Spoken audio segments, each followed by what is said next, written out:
In this lecture, I would like to focus my attention on one of the important applications of GIS, that is municipal GIS.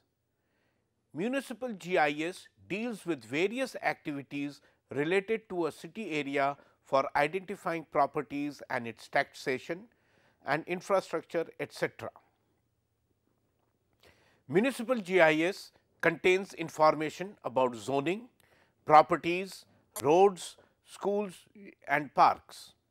The adjoining figure shows a typical GIS which may be created for a particular city or maybe a part of the city.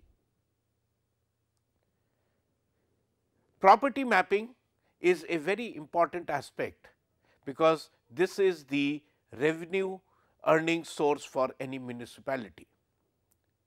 It has been found that GIS can play a very important role in this particular area. In this study, we are focusing on the Dehradun municipal region, where studies indicate that more than 35 to 50,000 unassessed properties are existing as per last report, and thus the collection of property tax is only between 60 to 68% of the estimated target goal. GIS can be applied to map the properties and assess the property tax very accurately and effectively. The study area considered here is a ward in the city of Dehradun. This is ward number 4, named Hathi Barkala. It comprises of approximately 183 hectares of land, and it is estimated that the total number of the properties as per municipal records is about 865, and that the total number of households or buildings captured in the ward are approximately 1350. This slide shows the location map of Dehradun region and subsequently the Hathi Barkala ward. The selection of the area of interest is that it is the representative of the entire Dehradun municipal region. All physical features present which are expected to be captured in the project are available in Hathi Barkala block. In order to prepare the property tax assessment and other informations, some softwares and tools were used. For example, global positioning system for selection of ground control points, image processing software to identify the buildings, and ArcGIS 9.2 to create the GIS database and to create different types of analysis procedures for query into the digital database.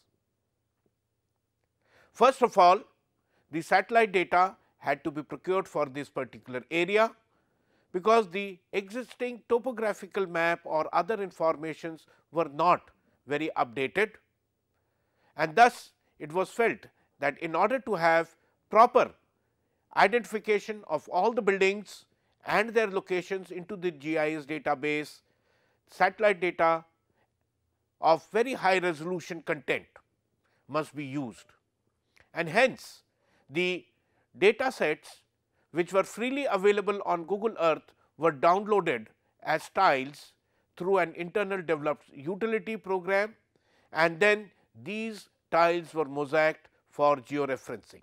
One can see that in order to create the image of the desired area, image tiles which are demarcated by white lines can be seen, and there were more than 50 such image tiles which had to be mosaicked to create the ward information system using satellite data. In order to carry out the georeferencing, the certain control points, or what we call it as GCPs, were identified using GPS, and also for quality check subsequently for the digital database which was being created. This particular slide, the yellow dots show the ground control points which were identified, for which GPS observations were taken for georeferencing and subsequently for quality checks. For mapping the information and creating the GIS database, the following informations were to be categorized.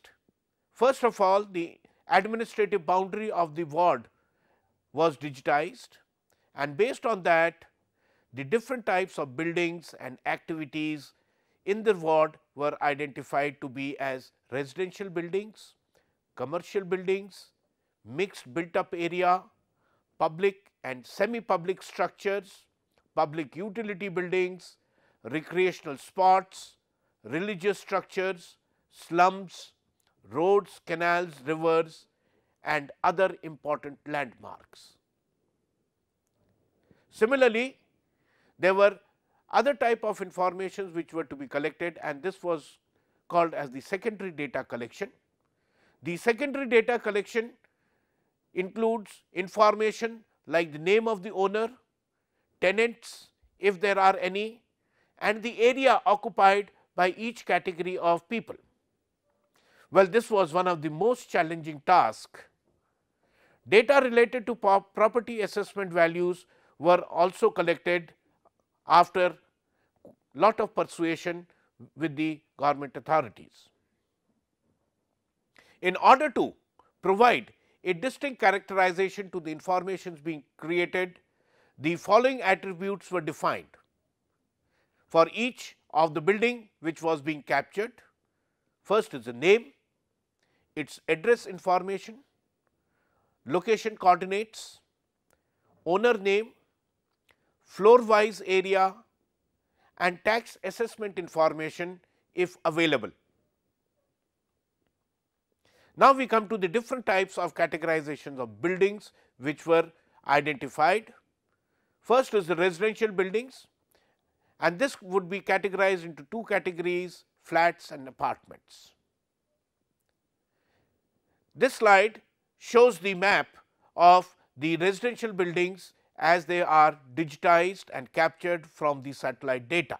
Furthermore, once these are digitized from various sources, they are overlaid for verification on the Google Earth, and one can see that the polygons that are marked in red color on the left hand side match by and large accurately over the Google Earth image over that particular region, and the corresponding area is now shown on a GIS based output map, where all the red locations are the residential buildings within the Hathi-Barkala block.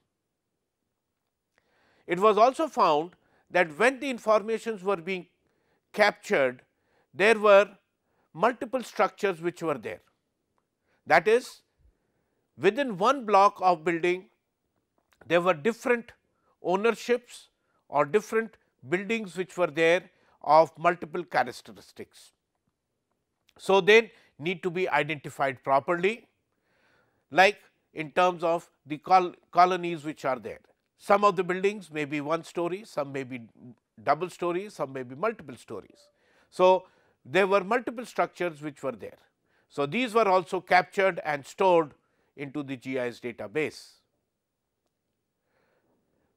Some informations such as medical facilities also exist between the buildings. For example, a doctor is there within a market complex, or he has a private clinic in his home. So, even though the building is classified as residential building, there is one activity related to the type of usage which the building is being put to, apart from the residential purpose. So, these type of physical features were also captured and incorporated into the database. Then we come to the mapping of commercial buildings.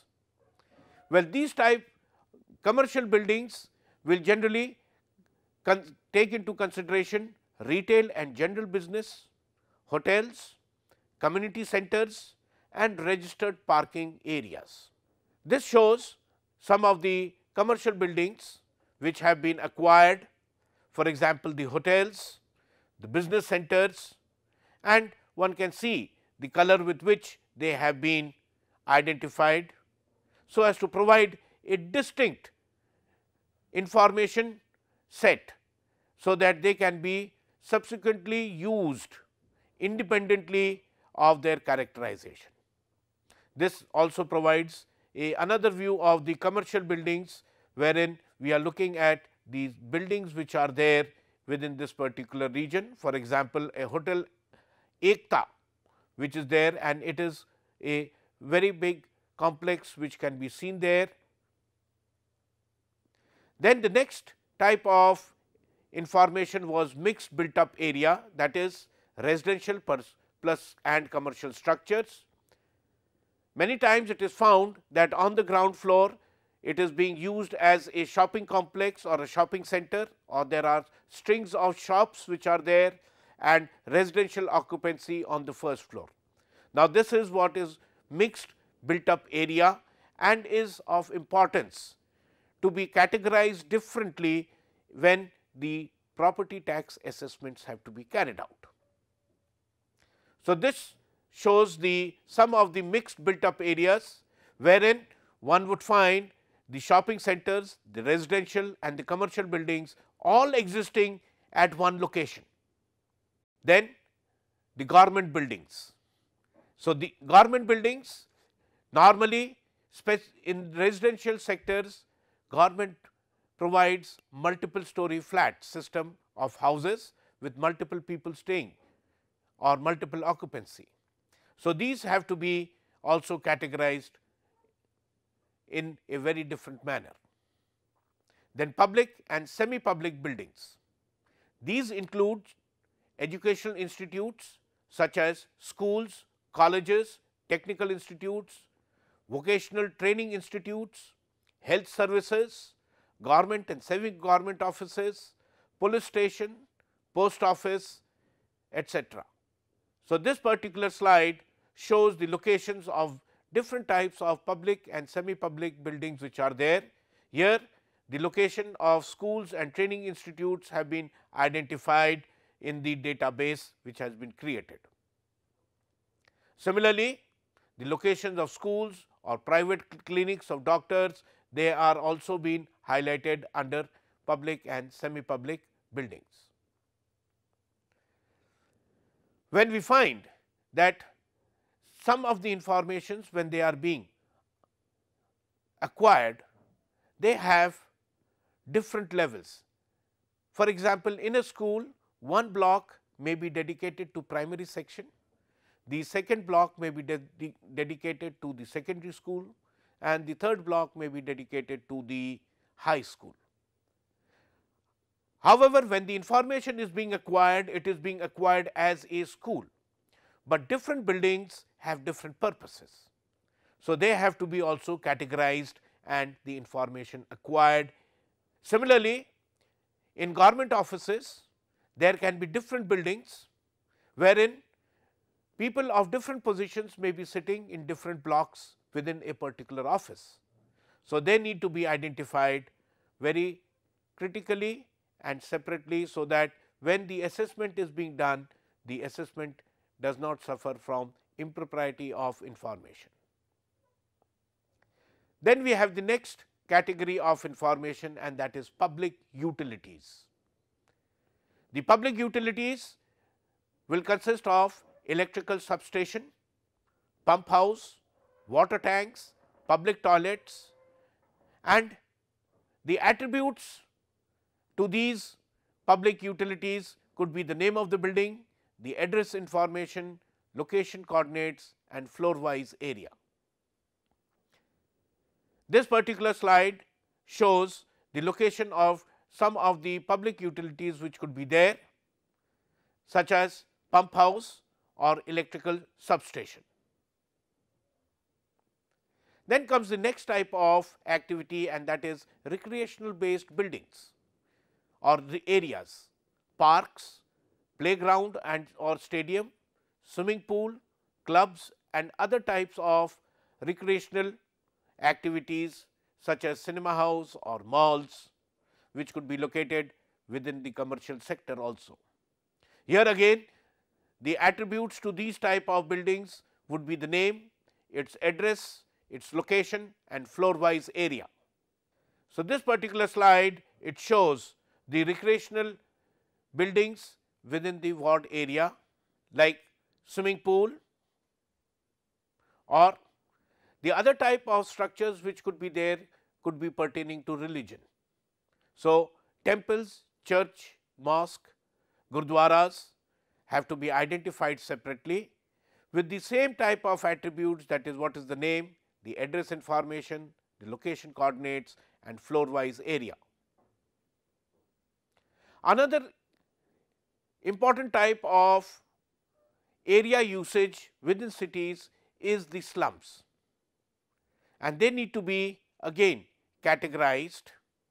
Many times the slum areas are also given approval by the government, or the government creates low housing schemes for low income people. So, we need to also identify such areas where they are located and what type of tax assessment structures are there for these type of regions. Another thing which is important, and that is the transportation facilities such as highways, roads, bridges or flyovers, footpath or road islands, because these would not be subjected to property tax assessment and have to be taken out from the data set when a proper assessment of the land is being made, because this is government land and thus may not be put to the assessment procedure. Well, these will have attributes like name of the structure, locality and the location coordinates. So, this particular slide shows the transportation mapping, that is where are the roads along with their names, and these roads would be taken out from the area for which the property tax assessment is to be done. Similarly, the footpaths and the bridges, they need to be also very properly identified. Apart from this, a rigorous field survey also had to be carried out. A design of schedule was prepared so as to capture all the relevant information required for the assessment of property tax. It was also important that field verification of the information that has been captured from satellite data may also be done. So, a comprehensive testing of schedule to identify the gaps and any unnecessary attribute was undertaken. Schedule was finalized after field testing of the results was undertaken. The collection of information through field survey was primarily door to door survey, interviews, telephonic interviews, meeting with ward members. However, it was found that this particular region has also problem with rain, and so during the survey period, due to incessant rains, the survey was hampered and thus it resulted in certain amount of delays. Furthermore, it was found that a major part of the ward is having undulations, and thus access was a difficult activity, and it had to be, and this also created some form of constraint in the data collection. Another thing which was important in and was observed during field survey, and that was locked properties, that is people do not stay there and the property is locked. So, large number of revisits had to be made to collect the information. Now, coming to the quality checks. First was the georeferencing, that is overlaying of the ground control points on Google Earth. Next was mapping for topological checks, visual checks and geometry checks, for overlaps of information, gaps between features, duplicacy and multi-part polygons. Field survey was undertaken to check for correctness and the completeness of the data. resurvey of sample locations for verification of the correctness and validation using municipality records. The attribute definition was also done through random sample checks to ensure the correctness of the data that was being stored within a GIS database. Now, we come to database integration, data entry. All the data entry had to be done in a pre-designed format and validation of the entered data had to be done, so that checks for any logical errors could be performed. Further, re-verification of suspicious data, for example, ground floor area, it is greater than the plot area, or the ground floor area is less than the built up area, or the divided by the number of floors, and finally, the finalization of the data. Having done this, this particular slide shows a compiled view of the informations for different categories of buildings which are there, and on the right top corner, one through the legend one can see the different types of classification of building which is there in different colors. Having done this, now we look at what is the utility of a municipal GIS database. The potential uses and benefits to municipality GIS database is locating unauthorized houses and construction, locating new houses or new constructions, locating slum areas, finding open space for future planning, locating buildings as per story, locating building as per area or address or owner, or as per location coordinates in terms of lat long values, finding the shortest path between 2 points, finding the distance between 2 locations, finding the area of a building or land, identifying the increase in revenue where as and when the property tax is enhanced, and finally, making queries to the database in order to extract any of the above information or other information which may not have been identified in this list. Potential users of this particular database and the benefits are that it can be used for land use planning and management, urban planning, health facility planning, infrastructure planning, emergency response planning, and tourism planning. Navigation of a location, that is, identify the building that you would like to reach. So, look for the address information of that building from the database, define the visible landmarks from the map such as playgrounds or public utility buildings or schools. Path will be provided by the software, and the distance obtained from one landmark to another, that is from one intersection to another intersection on the map using appropriate software like GIS can be utilized. In case if there is a building with no name of the road or any landmark near it, get the coordinates of the buildings, search the coordinates from Google Earth using the latitude, longitude. Google will create a bookmark location. Path along the roads will be indicated from your current location to that particular building. So, this particular slide shows the how to identify a particular location. We find that there are 2 dots identified in blue color, one is the origin and the other is the destination, and the black line shows the path to be undertaken by the person so as to reach to that particular location. And each segment length, the distance is identified, that is, as you start from the origin, the first length is about 32 meters, then you take a left turn, proceed for 63 meters, then take another left turn, walk straight for nearly 346 meters, take another left turn, walk for 152 meters, take a left turn, walk for some distance, then for about 22.5 meters, then take a right turn, go for another 65 meters, take another right turn and walk for 125 meters, and you will reach your destination. If one adds up all this, it gives the total distance to be covered by the person to travel from one point to another point. Querying the data. One may want to know the distribution of all the property in the ward on the basis of the number of stories. We can do this by applying a simple query. Query the data to identify the number, location and address based on the number of stories, that is distribution of the residential buildings. So, now this slide shows that having provided different types of the stories of buildings, different buildings, single story buildings, double story buildings, 3-story buildings, 4-story buildings can be identified through the query process.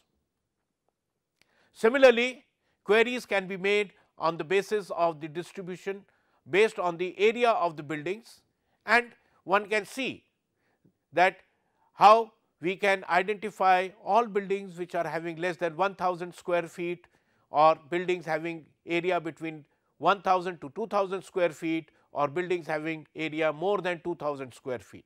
Similarly, we can query on where are the new constructions which are taking place in a particular region.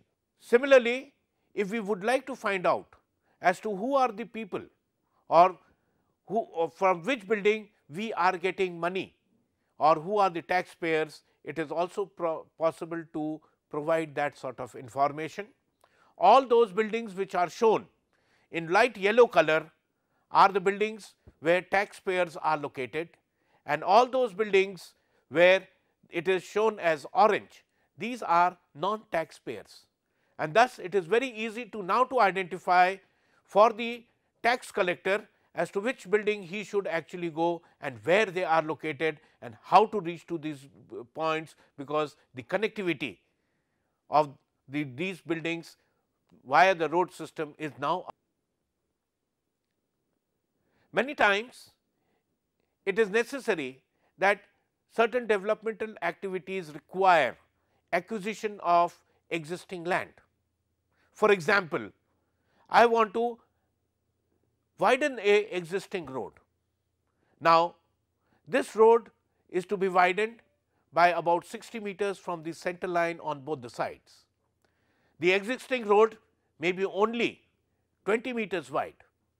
So, in order to identify how much land will be under such a consideration and how many properties would be affected, we can go for proximity analysis, or that is we can create buffer.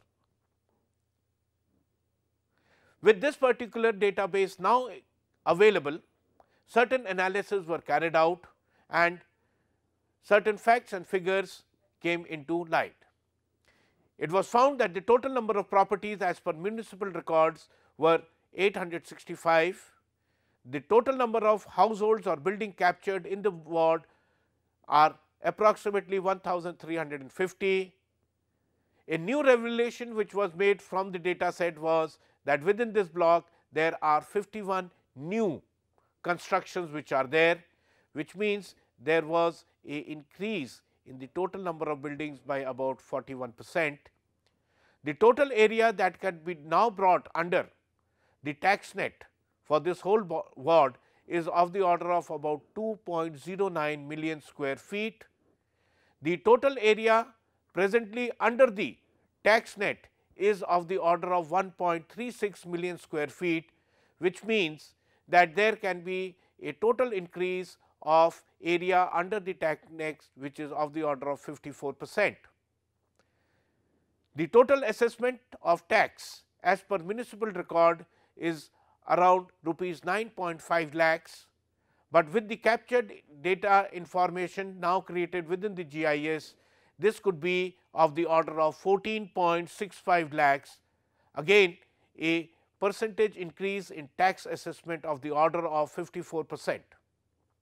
It may be noted that for assessment of the property tax, a uniform rate of 70 paisa per square feet has been undertaken as per government norms.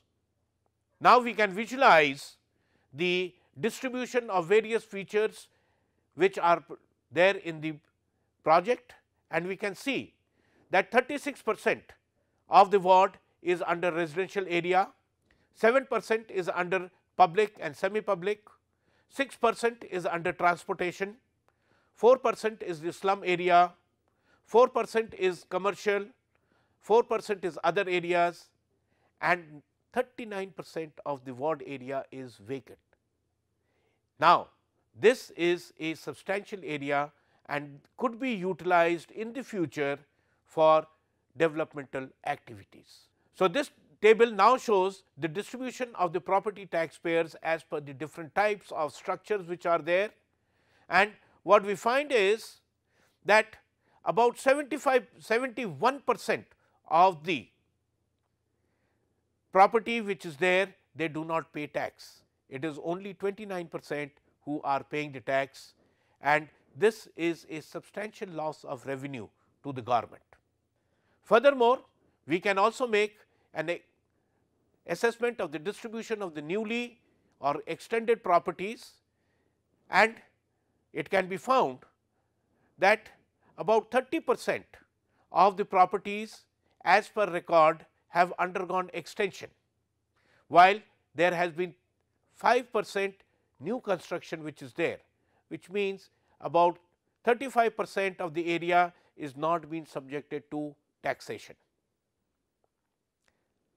Another information which is very important, and that is what is the rented property in a particular ward, and it is found that about 8% of the property is rented, and this could mean that this is a revenue earning on the part of the owner, and for that particular area the owner should be charged a higher property tax, which again would mean that there would be a enhancement in the revenue generation.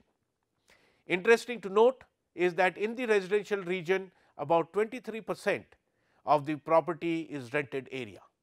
So, this particular slide shows the distribution of the property which has been rented, and one can see that residential areas are having about 566 properties which are under rented category. Similarly, what we can do is we can also find out what is the distribution of taxpayers based on the locality, and based on that the assessment can be made, and it is found that in majority of the localities the non-payers of tax is substantially high. This particular slide shows the graphical representation of the locality wise distribution of taxpayers.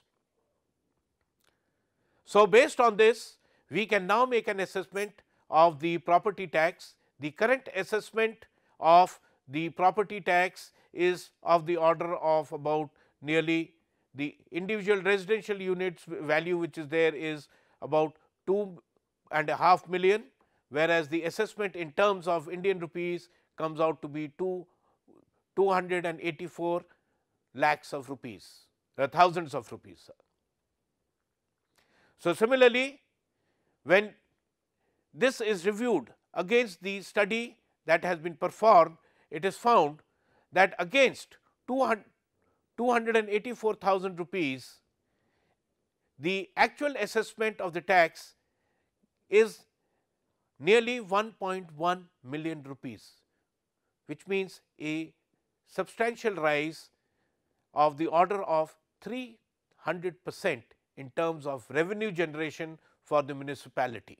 So, this shows the breakup of the current tax and the proposed scenario which is there. Well, in order to carry out this particular survey and preparation of the municipal GIS, there were certain issues which had to be resolved. At many locations, dense tree cover on the satellite image obscured the ground information. Satellite image was not useful in such cases to map the land parcel. Field visits were undertaken to locate such areas and then mapped on the features. The Google Earth image, which was used for capturing the physical features, was of 2005, whereas the study was being undertaken for the year 2009, and there had been enormous developments during this particular time frame. Old structures had been renovated and new structures had come up in 4 years time in this region.